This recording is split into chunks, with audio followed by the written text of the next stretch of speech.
When you want a program to communicate with a human, you need to use text.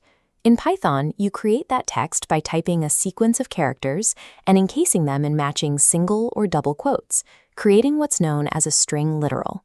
We tend to think of text as passive words on a screen, but inside a program, strings are active data types interpreted by the interpreter. When Python sees those quotes, it treats everything inside them as a specific, rigid unit of data.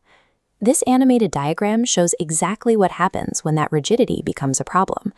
If you start a string with a single quote and then write a word like don't, that internal apostrophe signals to Python that the string is finished, breaking the code and triggering a syntax error.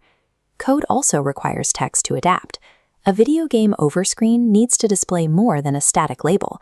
It needs the exact number of points earned in that specific session. We have to find a way to inject a changing variable into a fixed block of text. This diagram visualizes the legacy workaround for that problem.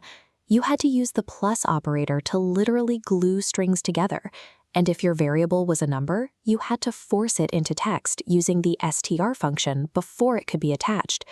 Treating strings as rigid, static blocks that must be forcefully glued together leads to fragile, unreadable code. To build complex applications, we need specialized tools that can architect text more intelligently. Python's first mechanism for controlling text is the backslash, known as the escape character. When the interpreter sees a backslash, it ignores the syntactic meaning of the next character. That stops an internal apostrophe from accidentally ending the entire string. The backslash also functions as a prefix for layout commands. Here, a single line of code contains /n and /t. When evaluated, \n forces a line feed, and \t generates a tab, structuring the output. But in a Windows file path, backslashes separate folders.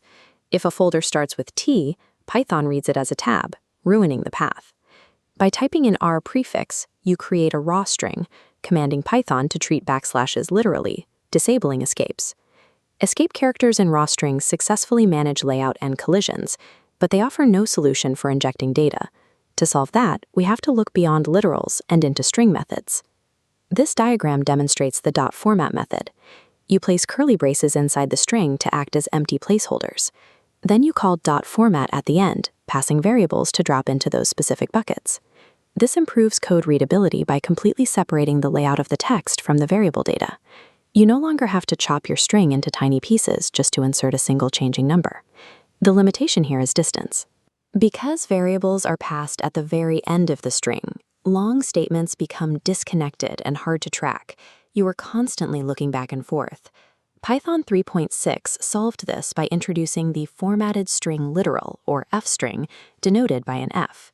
Instead of waiting for a method at the end, the curly braces inside an f-string actively evaluate expressions at runtime. You type the variable name exactly where you want it to appear, blending data and text seamlessly. The format specifier many language gives precise control. Adding a colon turns a messy decimal into a 2-digit output. Conversion flags like $R automatically inject quotes around a variable, and adding an equal sign prints the variable's name and value simultaneously for fast debugging. This simple syntax accelerates debugging because it eliminates the need to manually write labels for every single value you print. It provides the context and the data in a single step. Format specifiers and live evaluation upgrade strings from passive text containers into active, miniature execution environments. This side-by-side comparison shows the exact same output generated in two different ways. On the left, we have the cluttered legacy approach. On the right, the sleek, modern f-string equivalent. Python developers favor the f-string approach because it prioritizes human readability, a foundational pillar of the language. It makes the intent of the code clear at a glance. Mastering these tools removes the friction between the raw data stored in your program and the polished output you want to display to your users. Understanding how to dynamically architect text is what separates merely writing raw code from crafting truly communicative software.